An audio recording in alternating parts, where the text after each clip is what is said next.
Everyone, and I wish you all the best for 2019. So today I'm going to read again from Psychology and Alchemy by C.G. Jung. I'll be reading paragraphs 32 to 34.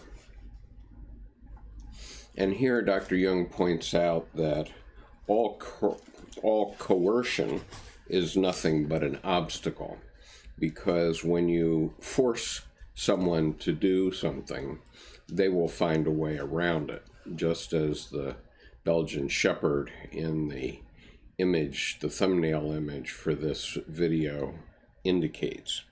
So let me read on, and then at the end of this I'll have a few thoughts about where we've been and where we're going in terms of understanding what Dr. Jung's work means for us in 2019. Paragraph 32. I began my introduction with human wholeness as the goal to which the psychotherapeutic process ultimately leads. This question is inextricably bound up with one's philosophical or religious assumptions. Even when, as frequently happens, the patient believes himself to be quite unprejudiced in this respect, the assumptions underlying his thought, mode of life, morale, and language are historically conditioned down to the last detail, a fact of which he is often kept unconscious by lack of education combined with lack of self-criticism. The analysis of his situation will therefore lead sooner or later to a clarification of his general spiritual background, going far beyond his personal determinants, and this brings up the problems I have attempted to sketch in the preceding pages.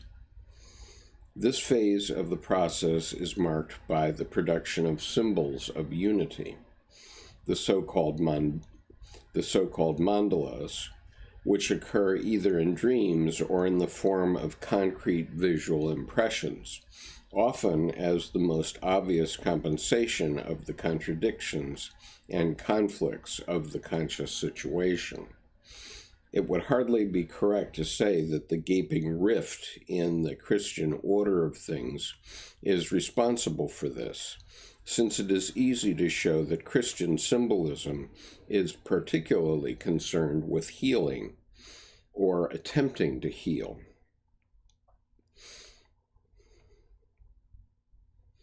Since it is easy to show that Christian symbolism is particularly concerned with healing or attempting to heal this very wound, it would be more correct to take the open conflict as a symptom of the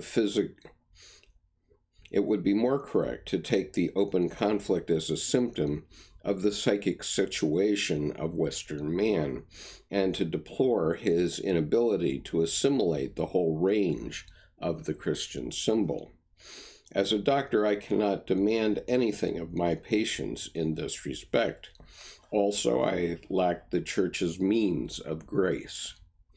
Consequently, I am faced with the task of taking the only path open to me, the archetypal images, which in a certain sense correspond to the dogmatic images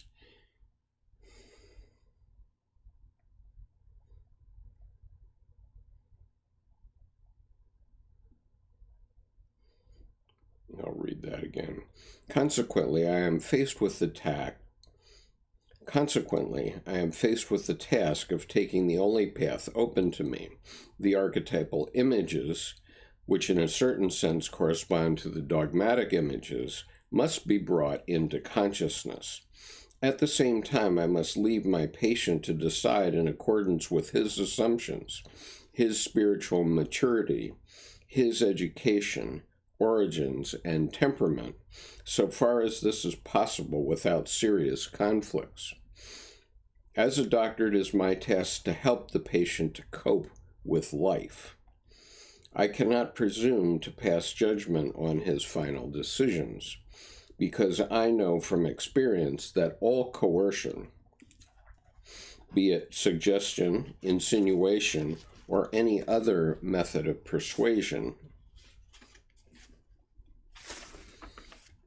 ultimately proves to be nothing but an obstacle to the highest and most decisive experience of all, which is to be alone with one's own self, or whatever else one chooses to call the objectivity of the psyche.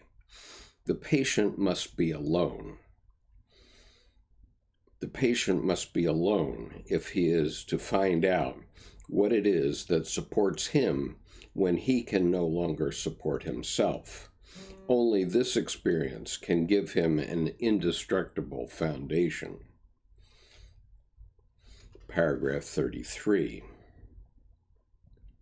I would be only too delighted to leave this anything but easy task to the theologian, were it not that it is just from the theologian that many of my patients come. They ought to have hung on to the community of the church, but they were shed like dry leaves from the great tree, and now find themselves hanging on in the treatment. Something in them clings, often with the strength of despair, or as if the thing they cling to would drop off into the void the moment they relaxed their hold. They are seeking firm ground on which to stand. Since no outward support is of any use to them, they must finally discover it in themselves. Admittedly, the most unlikely place from which the rational point of view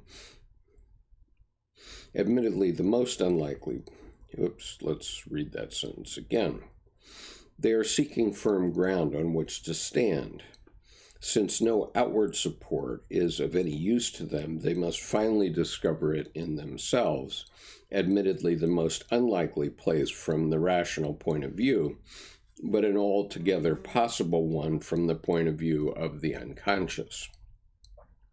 We can see this from the archetype of the lowly origin of the Redeemer. Paragraph 34.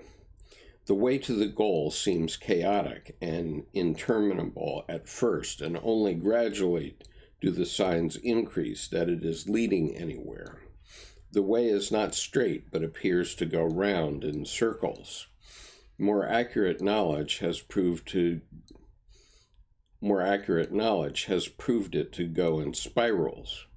The dream motifs always return after certain intervals to determine forms. The dream motifs always return after certain intervals to definite forms, whose characteristic is to define a center. And as a matter of fact, the whole process revolves about a central point or some arrangement round a center, which may in certain circumstances appear even in the initial dreams. As manifestations of unconscious processes, the dreams rotate or circumambulate round the center, drawing closer to it as the amplification increase in distinctiveness and in scope. Owing to the diversity of the symbolic material, it is difficult at first to perceive any kind of order at all, nor should it be taken for granted that dream sequences are subject to any governing principle. But, as I say, the process of development proves on closer inspection to be a cyclic or spiral. We might draw a parallel between such spiral courses and the processes of growth in plants. In fact, the plant motif, tree, flower, etc., frequently recurs in these dreams and fantasies and is also spontaneously drawn or painted. In alchemy, the tree is the symbol of Hermetic philosophy being alchemy. So that is as much as I wanted to read today. Let's see, how long did we read? Only read for 10 minutes.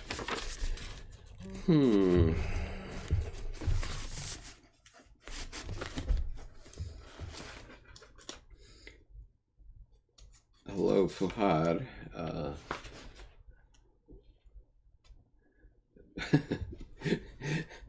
Fuhad asked the question, "Hi, sir, what is Carl Jung's view on spirituality?"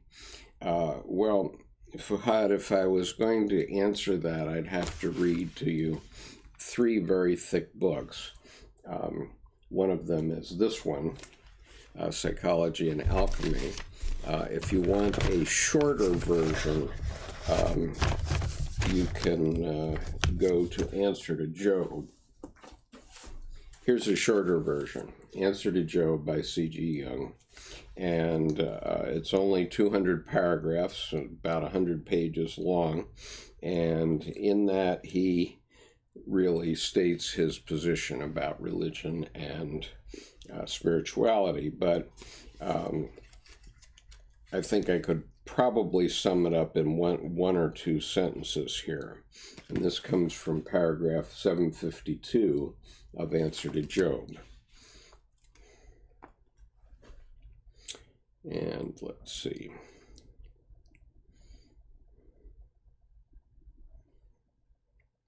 So, speaking about religious facts, he says, it does not matter at all that a physically impossible fact is asserted, because all religious assertions are physical impossibilities. If they were not so, they would, as I said earlier, necessarily be treated in the textbooks of natural science. But religious statements, without exception, have to do with the reality of the psyche and not with the reality of the physis. So what he's saying is that all religious statements, and therefore all spiritual statements as well, have to do with the reality of the psyche and not with the reality of the physical world. Therefore, all these arguments about the Bible or any other religious book being literally true are just so much stuff, because religious statements don't have anything to do with the physical world. Arn says, "Happy New Year. Hope you have a wonderful 2019. Well, we'll see. It's going to be a start with a bang. Okay, I promised at the beginning of this discussion to talk about a couple of things, and I think that, I've had a couple of epiphanies myself recently, and so let's see if I can talk through some of these things. First of all, what Dr. Jung's psychology and analysis is all about is the process of individuation. And what he's trying to do is help the people he's talking to, his patients, to understand where they are in that process. And that process is a natural process of becoming.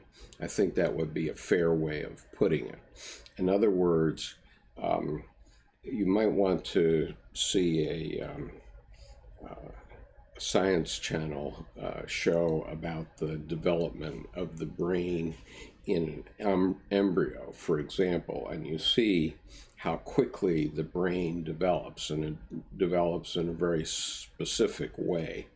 And 9 months later, presto, we have a human infant with all the characteristics of a human infant, not the characteristics necessarily of an orangutan. And so there is a spirit within the human infant that knows how to become a human infant. And that spirit plays throughout life. And what it is seeking to do is make a whole individual, an entirely whole individual. And the purpose of understanding the unconscious, or trying to get in touch with the unconscious, is to try to understand how this process is playing out in you. And so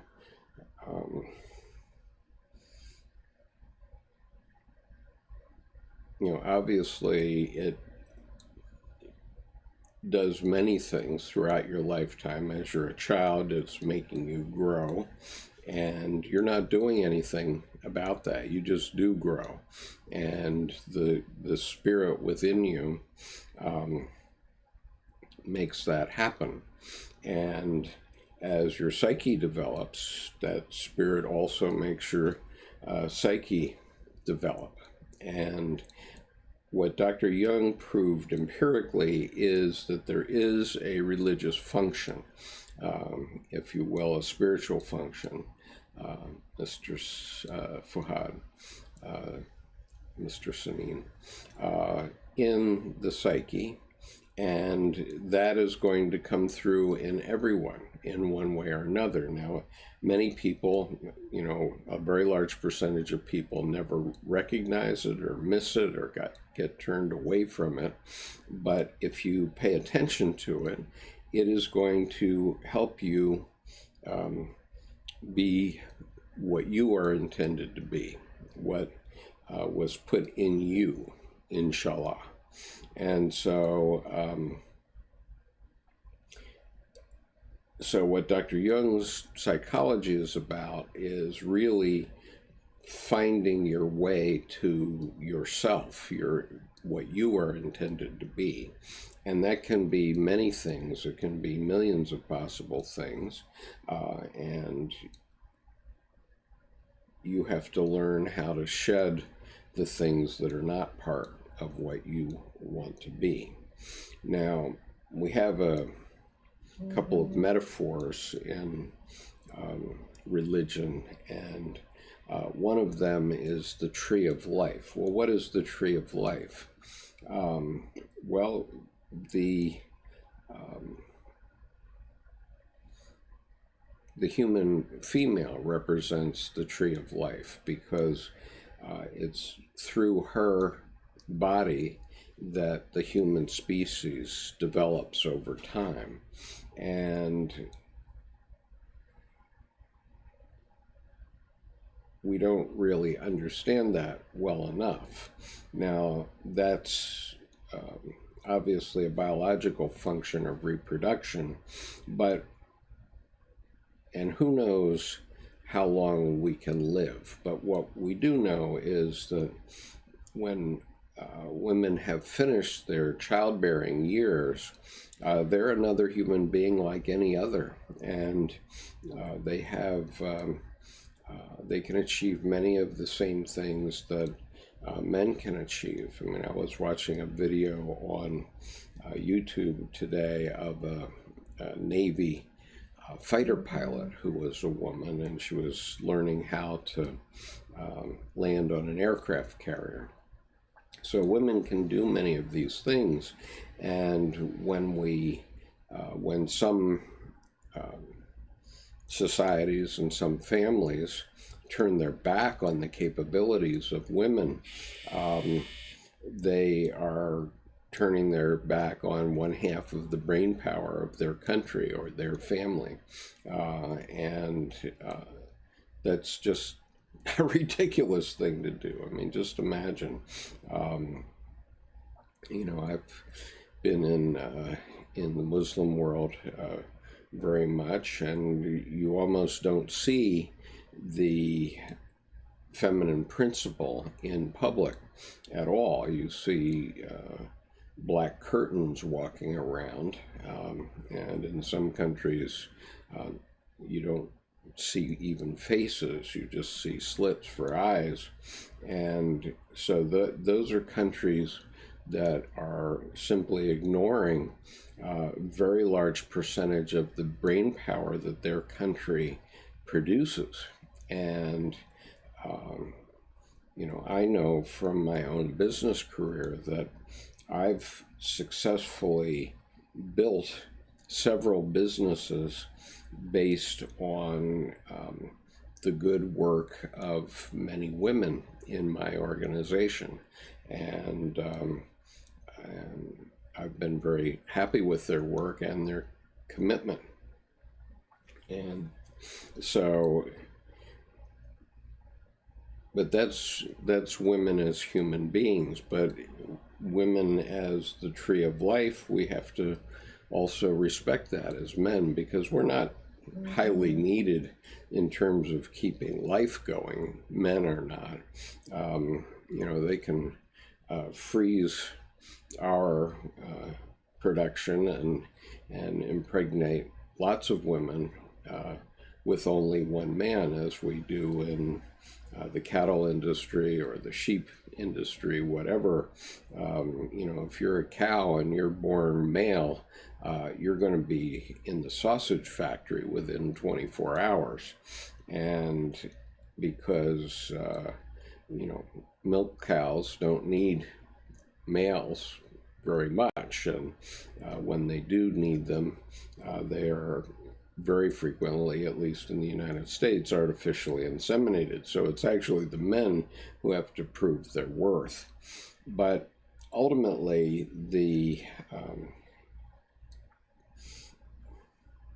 maybe that's the reason men keep women down, because they are afraid that they'll be found to be not needed. Who knows? I don't know.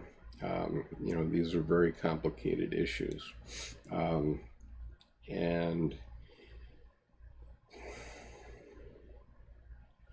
so the main issue, though, is understanding who you are intended to be and what is the meaning of your life, your individual life.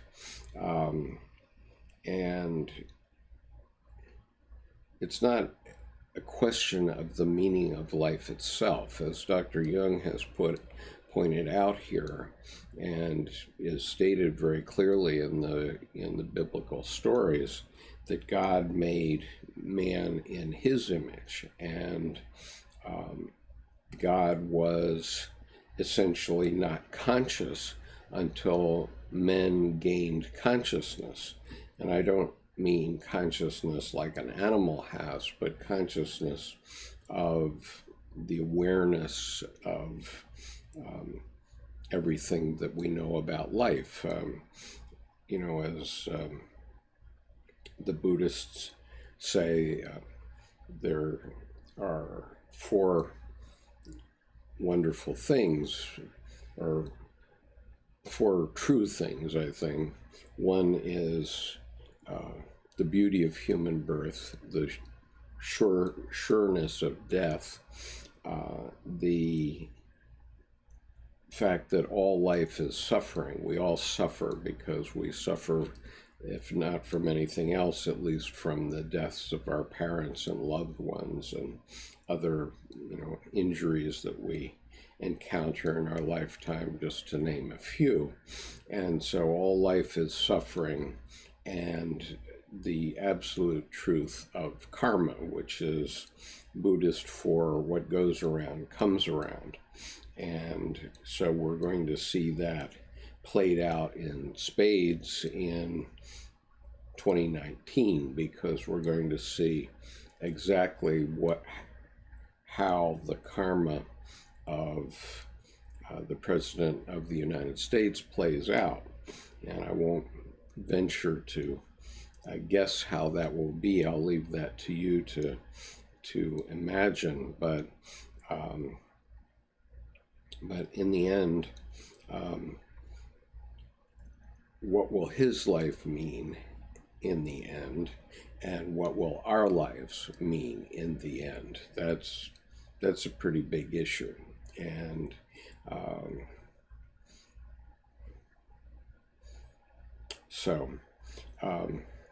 now there's one other thing, and that is, why do we go into this material at all in spirituality? And Ernest Becker wrote a book called The Denial of Death and said that we're all afraid of death, which is absolutely true. And my observation is that there's nothing to be afraid of. And when my father was in the hospital in about 1998, so maybe 20 years ago now, he had had an abscess and he was very, very weak. And he was down to 112 pounds, which made his body like a skeleton. But he was very agitated and upset. And I said, well, Dad, what are you worried about? And he said, well, I'm worried about kicking the bucket. He said he was worried about dying. And I said, well, Dad, don't worry about that, because we have billions of people that have tried death and we have no complaints. And so the issue becomes, and you see it in Buddhism especially, where there is an emphasis on death. And one of the reasons that there's an emphasis on death in Buddhism is to remind you that you have to live your life now. And so you see things that for Westerners seem pretty strange, like in the movie Kundun, you see the Dalai Lama's actual father as he died, and then he's taken up in the mountains by the priests and the monks, and his body is literally sawed into pieces and thrown out for the birds to feed on. And the reason is that, after we're dead, you don't know you're dead, and your body is simply meat. Simple as that. The spirit has gone out of you. And so there's nothing to fear about death, because when you're dead, you don't know you're dead. It's only difficult for your family. And when you're stupid, it works the same way. And so we have to simply wake up and realize that what we have to do is make our life in this life. And if we don't know what we're going to do with our life, which is very precious, we ought to be consulting our unconscious about what it thinks about what we should do. And if we can make that connection between our unconscious and conscious mind, that connection Dr. Jung talked about as the transcendent function, if you can make that connection and understand where your psyche naturally wants you to go and wants you to be in this life, then it gives you direction. And so, as I've said, even going back to the very first video on this channel, the U.S. Army has a motto that relates to individuation, and that motto is, be all you can be. And so as you're making New Year's resolutions this evening, it might be worth thinking about, what will you be 1 year from now? And what do you want to be pointing back to as achievements in the next year? And focus on those goals. You can make short-term goals. You can make a goal for the next week, let us suppose. But your psyche is going to tell you what it wants you to do, and pretty much force you to do it, whether you believe it or not. It does. And that's an expression, some will say that's an expression of what God wants. And Dr. Jung's point is that our consciousness is God's consciousness, and we are as human beings moving to the next phase of consciousness, which in the Christian church is moving beyond the single Son of God, namely Christ, to an understanding that we are all sons and daughters of God, and we all carry a bit of the divine within us. And then we ask ourselves, what is the meaning of our life in this great adventure, this game of life that's been going on for billions of years? What is our contribution? Because once your life ends, it's gone, and it won't be back. And so if you come here looking for heaven, you won't find heaven. You won't find a promise of heaven for the future. Here, what you'll find is that heaven is on earth, as Christ himself said, and the problem is that men do not see it, and so we all need to see it. And so one of the reasons I've talked about having a religious experience is once you've had that experience, and once you've made that connection between the unconscious and the conscious, then you do see, and you do start to understand where your psyche is taking you. And I consider that divine, and I know that Dr. Jung did also. But it isn't the God or Allah out there that we've all been sold in our religions. So it's not that at all. It's something entirely different, and it's an experience that each one of us has to have for ourselves. We can't conjure it. So let's see. Dr. Jung made a very pregnant statement on this here, where he said, the patient must be alone if he is to find out what it is that supports him when he can no longer support himself. So he says only this experience can give him an indestructible foundation. So if you are able to have a religious experience which gives you that indestructible foundation, then you're good.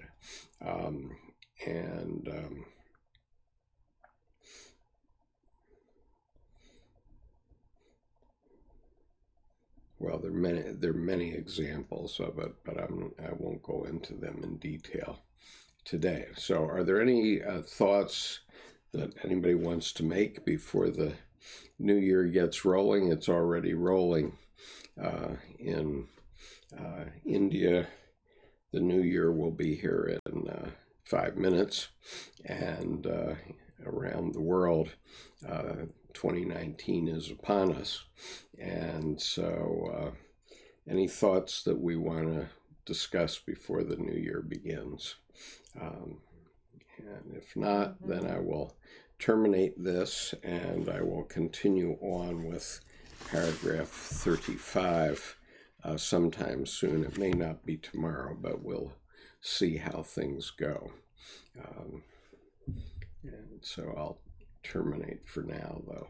Thank you for joining me today.